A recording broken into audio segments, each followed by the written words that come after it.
अब भाई और बहनों, आपको वो न्यूज दिखाता हूं जिस न्यूज को दिखाने के लिए दास आज लाइव आया है। अभी तक तो परमात्मा कहते हैं ना कि एक भूमिका सी बनाइए, भूमिका सी, ताकि आपको समझ में आए कि असली माजरा क्या है। अब आपको भाई और बहनों वो न्यूज दिखाते हैं।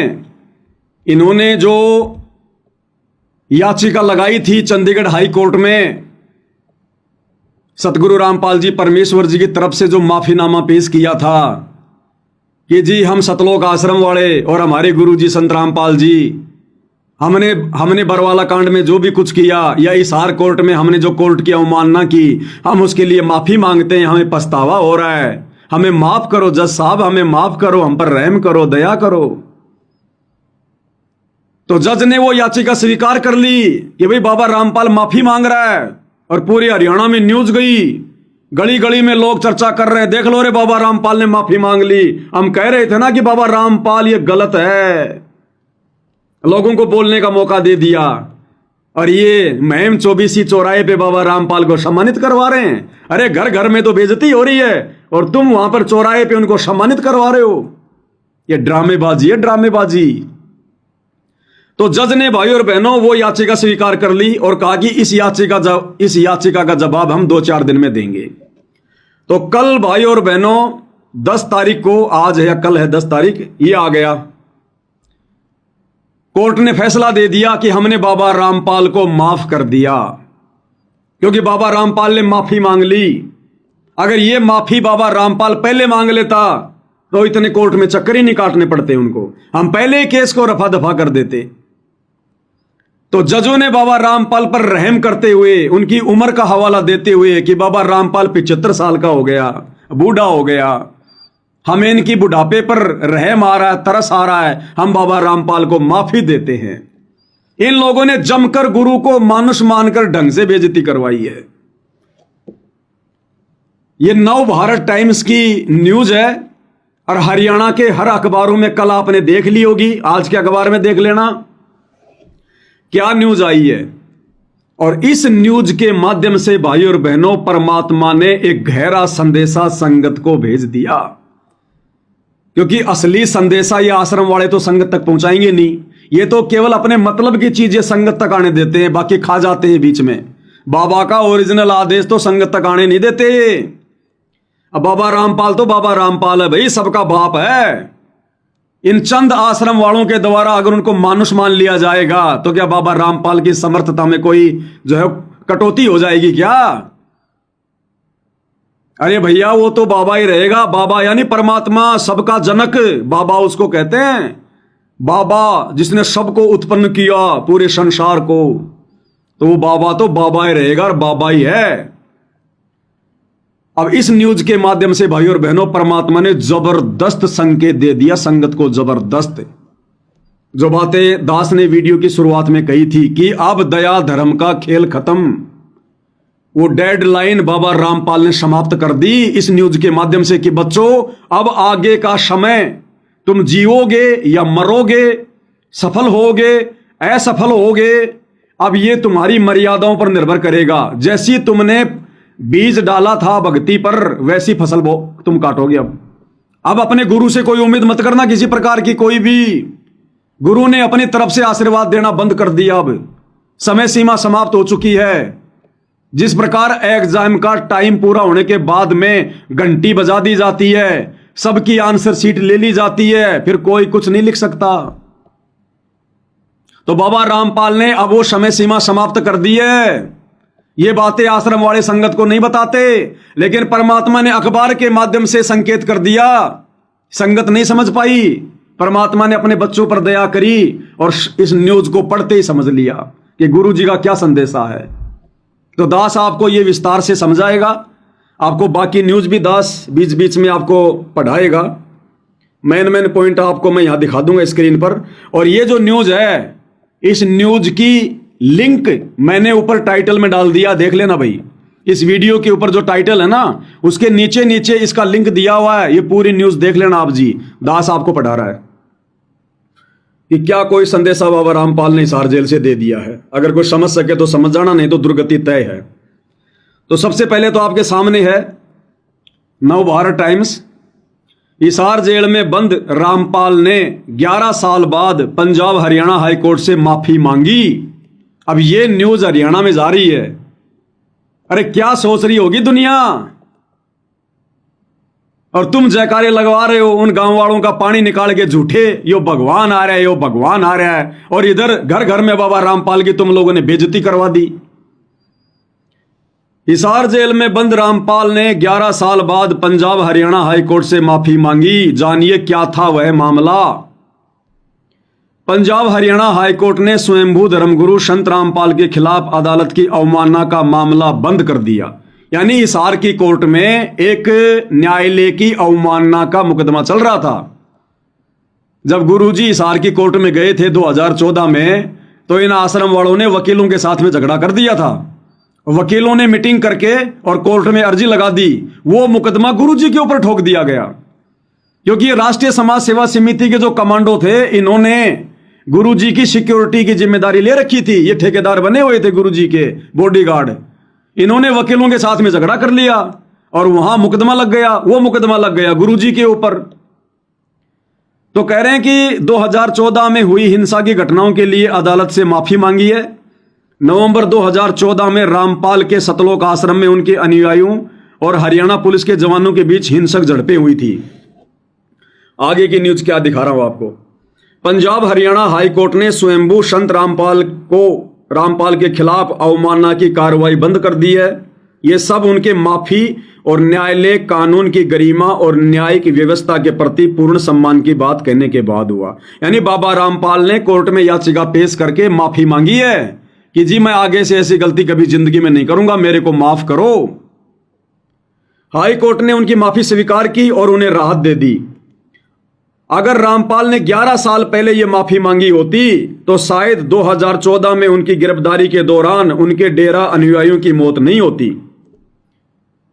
उन्हें हत्या के मुकदमे से बचाया जा सकता था और इस विवादास्पद व्यक्ति को वर्षों तक जेल में रहने से बचाया जा सकता था। हिसार जेल में आजीवन कारावास की सजा काट रहे रामपाल ने उन घटनाओं के लिए गहरा खेद व्यक्त किया जिनके कारण पहली बार अवमानना याचिका दायर की गई थी। हाईकोर्ट के सामने अपने हलफनामे में कहा कि उन्हें न्यायालय कानून की गरिमा और समग्र न्यायिक व्यवस्था के प्रति पूर्ण सम्मान है। रामपाल ने क्या कहा? रामपाल ने जोर देकर कहा कि न्यायपालिका के प्रति उनका कभी भी असम्मानजनक व्यवहार करने का इरादा नहीं था और वे अपने कार्यों और उनके परिणामों की पूरी जिम्मेदारी स्वीकार करते हैं। गुरुजी ने तो कोई गलती नहीं करी ना, फिर भी जबरदस्ती माफी कौन मांग रहे हैं? गुरुजी। जबरदस्ती गलती स्वीकार कौन कर रहे हैं? गुरुजी। क्यों? जो मैं पूत कपूत हूं बहुर पिता को लाज।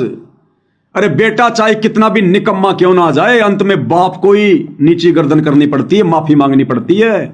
इन आश्रम वालों के कुकर्मों की, अपने परिवार के कुकर्मों की, इन कोऑर्डिनेटरों के कुकर्मों की जो बरवाड़ा कांड में इन्होंने किए, आज गुरुजी सरेआम दुनिया के सामने, कोर्ट के सामने माफी मांग रहे हैं। दुनिया के सामने हलफनामे में कहा गया है कि मैं दुर्भाग्यपूर्ण परिस्थितियों के लिए सचमुच पश्चाताप करता हूं। गुरुजी कहते हैं बरवाला कांड जैसी दुर्भाग्यपूर्ण घटनाओं के लिए मैं पश्चाताप कर रहा हूं। आज मैं बिना शर्त माफी मांगता हूं और इस प्रतिष्ठित संस्थान की दया और उदारता के आगे खुद को समर्पित करता हूं, यानी कोर्ट के आगे। अब आगे गुरुजी क्या कह रहे हैं? 11 सालों में आत्मचिंतन की कही बात, वो आपको दिखा देता हूं। बीच की न्यूज ये है जो मैं पढ़ रहा हूं, जिसका लिंक ऊपर दिया हुआ है, आप जी भी देख सकते हैं। आगे गुरुजी क्या कह रहे हैं? 11 सालों में आत्मचिंतन की कही बात। अब भाई और बहनों, ये बात दुनिया नहीं समझेगी।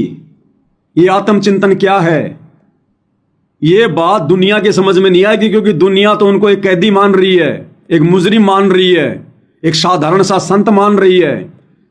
ये बात उन भक्तों के समझ में आएगी जो गुरु को भगवान मान चुके हैं। सत्सेवक भाई बहन, साध संगति वाले, ये आश्रम वालों के भी समझ में नहीं आएगी ये बात। कितनी गहरी बात कह दी गुरुजी ने संकेती संकेत में।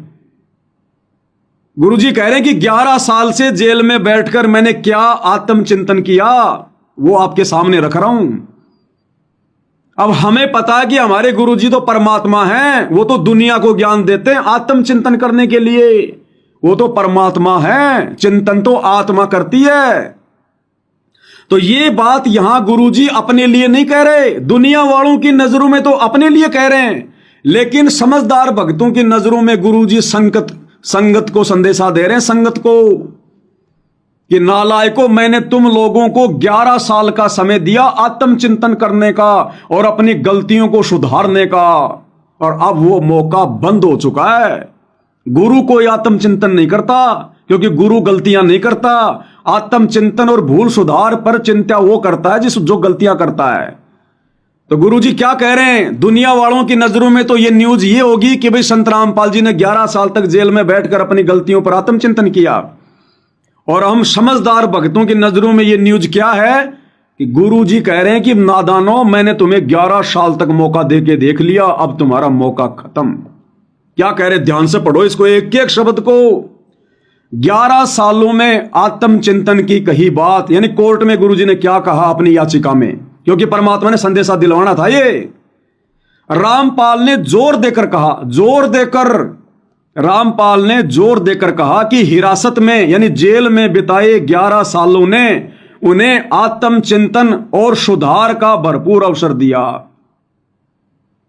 यानी गुरुजी कह रहे हैं कि नादान संगत वालों, मैंने हिसार जेल में 11 साल बैठकर तुम संगत वालों को अपनी गलतियों को सुधारने का और आत्मचिंतन करने का कि हमसे क्या गलती हुई, गुरुजी हमसे नाराज होकर जेल क्यों गए, मैंने तुम्हें 11 साल का मौका दिया आत्मचिंतन का और भूल सुधार का अवसर भी दिया, कि ये आश्रम वाले, ये कोऑर्डिनेटर, मेरे परिवार वाले मेरे पैरों में गिड़गिड़ाकर माफी मांग ले जेल में आकर कि गुरुजी हमसे बरवाला कांड में गलती हो गई, हमने आपको कोर्ट में नहीं जाने दिया, हम आपके झूठे मेडिकल देते रहे, हमने वहां पर भक्तों का प्रशासन का झगड़ा करवा दिया, 5 भक्तों की हत्या हो गई गुरुजी, उन 5 भक्तों की हत्या में आपको डबल उम्र कैद की सजा हो गई। गुरुजी सबसे बड़े नीच तो हम हैं, हमारे कारण आप जेल में बैठे, हमें माफ करो दाता, आगे से गलती नहीं होगी।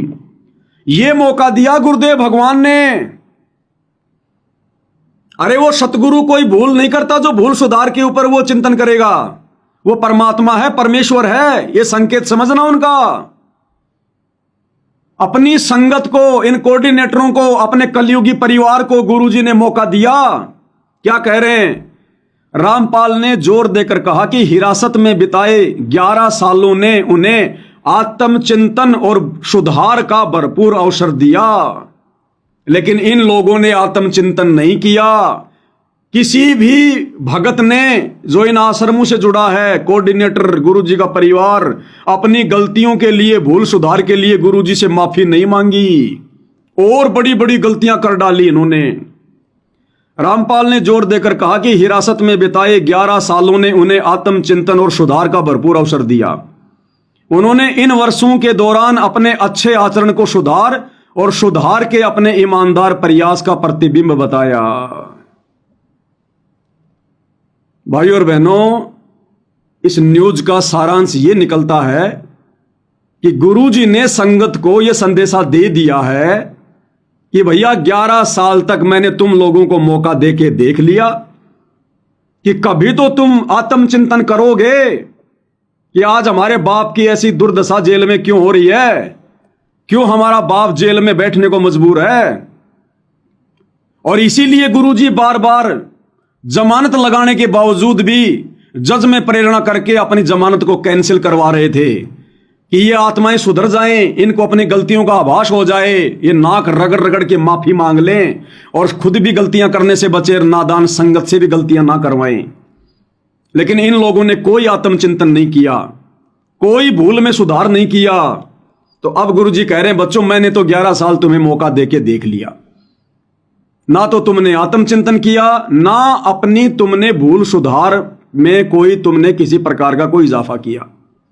तुम तो और बड़ी बड़ी गलतियां कर बैठे, स्टेडियम बना दिया, राजनीति कर बैठे, परशुराम की जयंती में चले गए, गुंडों की सीबीआई जांच करवा रहे हो, जाटों की धर्मशाला बनवा रहे हो, गौशालाओं में चंदा दे रहे हो, अयोध्या में भंडारा लगा रहे हो, दुनिया भर की मर्यादा तोड़वा रहे हो, अपने गले में माला डलवा के सिर पे साफा पहन के तुम सरदार बने फिर रहे हो, दुनिया में तुम इज्जत और सम्मान के पात्र बन के घूम रहे हो, बाप तुम्हारा जेल में बैठा है।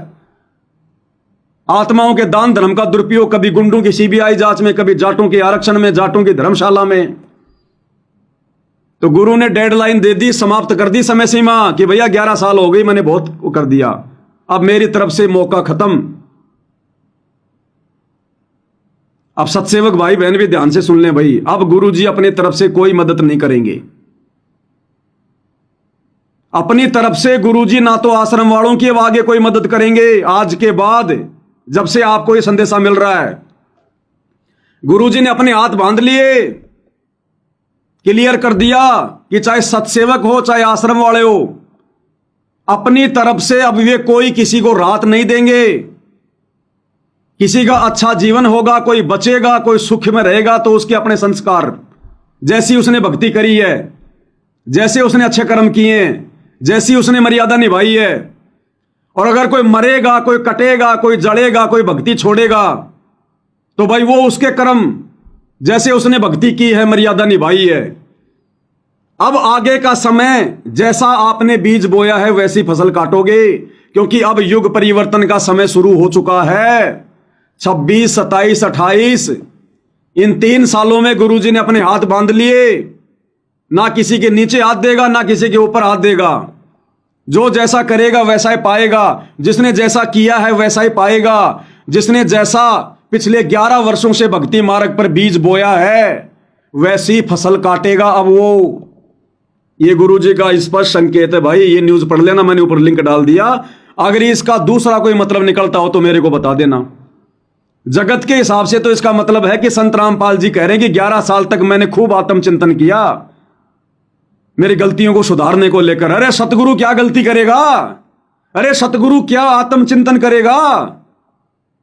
सतगुरु का ज्ञान लेकर तो दुनिया आत्मचिंतन करती है। सतगुरु गलती करेगा तो फिर हमें क्या सतलोक खाक लेकर जाएगा?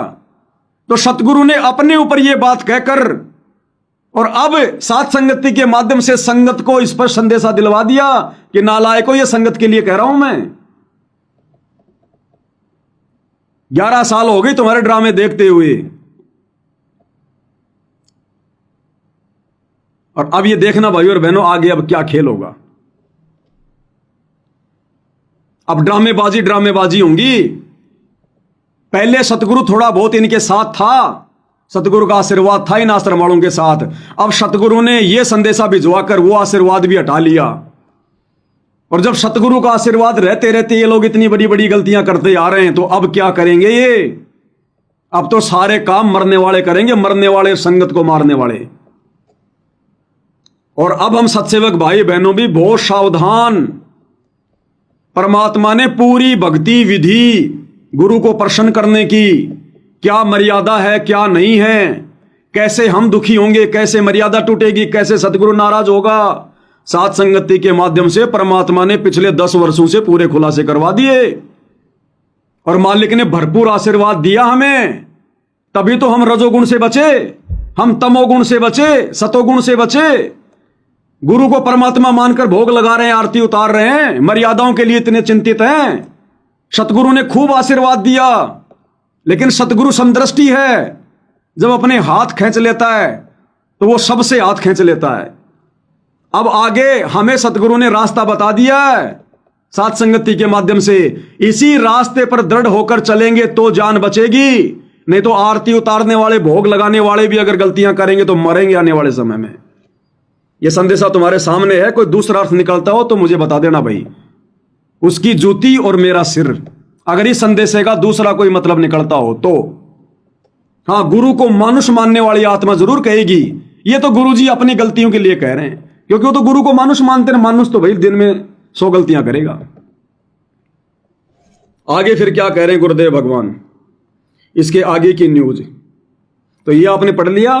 11 सालों में आत्मचिंतन की कही बात। रामपाल ने जोर देकर कहा कि हिरासत में बिताए 11 सालों ने उन्हें आत्मचिंतन और सुधार का भरपूर अवसर दिया। अरे अंतर्यामी क्या आत्मचिंतन करेगा? अंतर्यामी क्या भूल सुधार करेगा, जिसको पहले सब कुछ मालूम होता है? उन्होंने इन वर्षों के दौरान अच्छे आचरण को सुधार और सुधार के अपने ईमानदार प्रयास का प्रतिबिंब किया। यानी भक्तों को मिट्टी से सोना बनाने का प्रयास किया सतगुरु ने, संदेशे भेज भेज के केवल सत्सेवक भाई बहन ही मिट्टी से सोना बन पाए, बाकी नहीं बन पाए। आगे फिर क्या कह रहे हैं, आगे की न्यूज क्या है वो भी आपको दिखा रहा हूं, ध्यान से देखिएगा। मैं उसको पढ़ूंगा, ये आपकी स्क्रीन पर सामने है, ये रही। आगे क्या कह रहे हैं सतगुरु, 2014 की घटना पर कहा मेरे नियंत्रण से बाहर। 2014 की घटना कौन सी, बरवाला कांड। उसके विषय में गुरुजी ने क्या कहा कि वो घटना, वो बरवाला कांड, वो भगत मेरे नियंत्रण से बाहर थे, यानी मेरी कोई बात नहीं मान रहे थे, मेरे आदेशों पर नहीं चल रहे थे। तो गुरु ने साफ साफ कर दिया, आंख फाड़ के देख लो, आज की न्यूज है ये। 2014 की घटना पर कहा मेरे नियंत्रण से बाहर। रामपाल ने 2014 की घटनाओं की दुर्भाग्यपूर्ण और टालने योग्य प्रकृति को स्वीकार किया। रामपाल ने कहा कि हालांकि ये घटनाएं उनके नियंत्रण से बाहर थी, यानी भगत अपनी मनमानी कर रहे थे, आश्रम वाले, उनके परिवार वाले, कोऑर्डिनेटर। गुरुजी कह रहे हैं वो सारी घटना मेरे नियंत्रण से बाहर थी, सतगुरु के वचन है ये। फिर भी उन्होंने पूरी जिम्मेदारी स्वीकार की और अदालत से माफी मांगी। जो मैं पूत कपूत हूं बहुर पिता को लाज।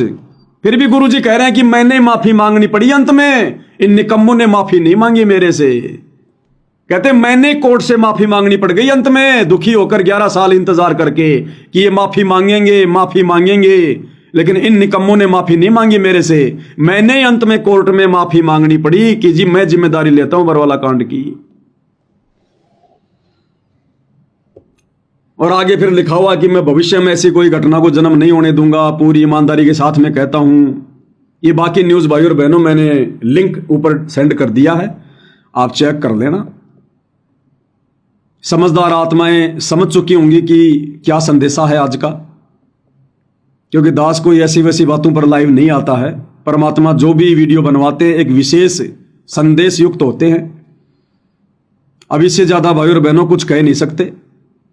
अब समय बहुत डेंजर है, बहुत भयंकर है। आज से पहले तो सतगुरु ने जैसे तैसे संभाल लिया,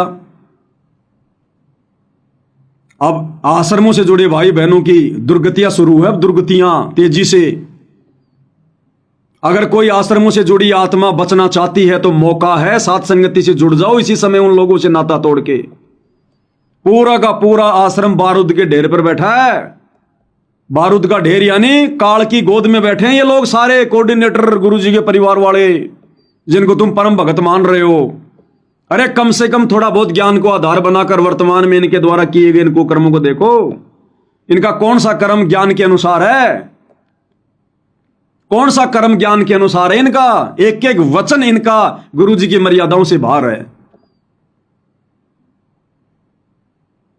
तो भाई और बहनों विचार कर लेना, अगर अपना जीवन बचाना चाहते हो तो मोक्ष तो गया बाढ़ में, मोक्ष की तो छोड़ दो तुम उम्मीद, लेकिन इस युग परिवर्तन के दौर में अगर सतयुग का मुंह देखना चाहते हो, खुद और अपने परिवार की सुरक्षा चाहते हो, तो अभी भी साथ संगति से जुड़ जाओ और रोजाना सतगुरु से नाक रगड़ रगड़ के माफी मांगो और सतगुरु को प्रसन्न करने के लिए ज्ञान को आधार बनाकर वो भक्ति क्रिया शुरू करो जो सत्सेवक कर रहे हैं।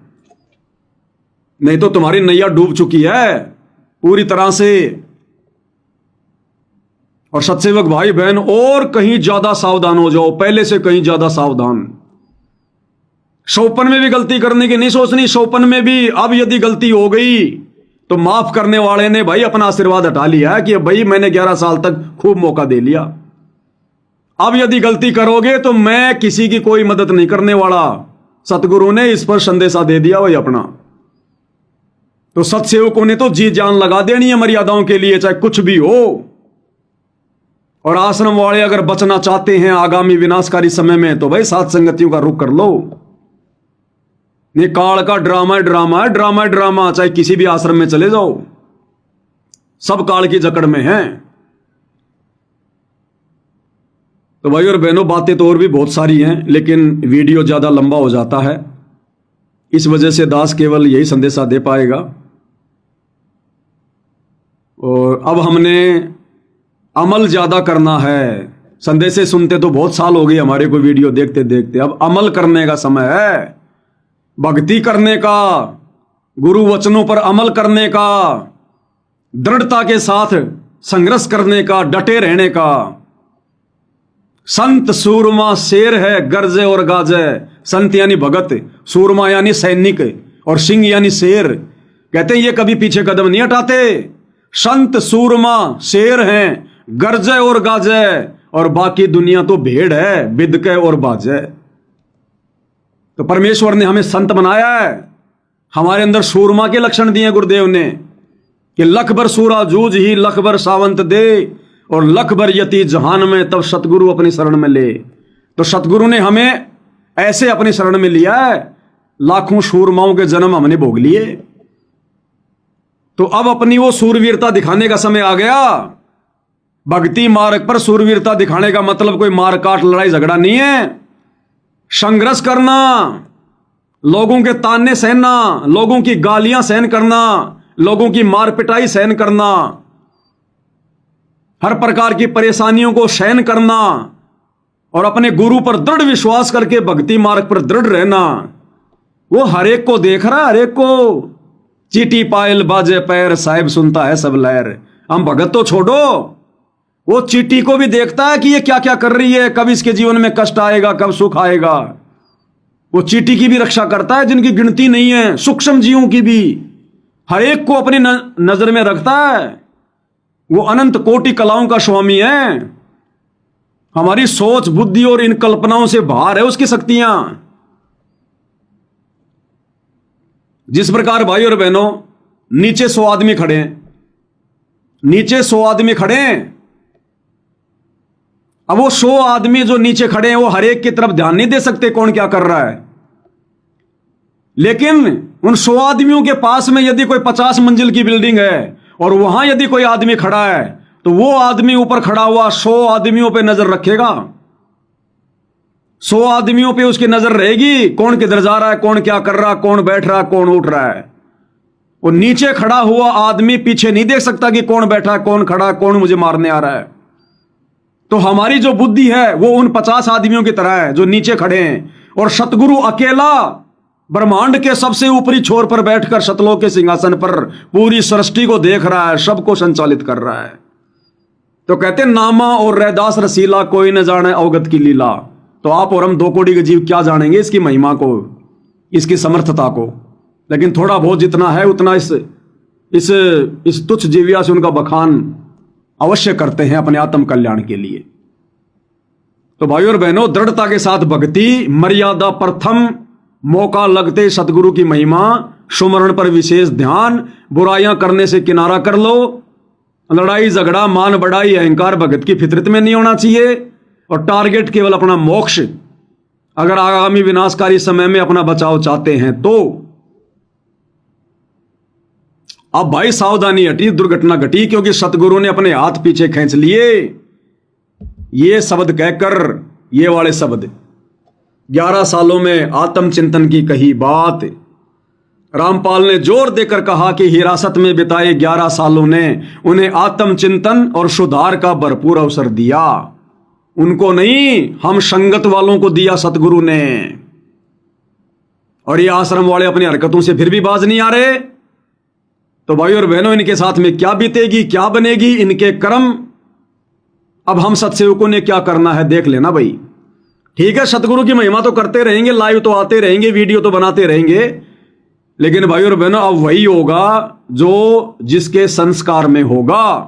अब सतगुरु ने सबके गले में बंधे हुए रस्से छोड़ दिए, अपने सभी उन कुत्तों को परमात्मा ने छोड़ दिया कि जाओ भाई मेरी तरफ से तुम फ्री हो। अब जिसको मैंने जैसी खुराक खाई है वो उतनी पहलवानी करेगा। तो भाई देख लेना। अब अगर बचने का तरीका है तो मर्यादा और भक्ति, मर्यादा और भक्ति, सतगुरु की तरफ मत देखना। अब हाँ, सतगुरु से तो प्रार्थना करते रहो, विनती करते रहो। जो उनके विधि विधान में रहकर भक्ति करेगा उन पर तो सतगुरु नजर बना के रखेगा। बाकी भाई बकवादियों का कहीं ठोर ठिकाना नहीं है कहीं भी।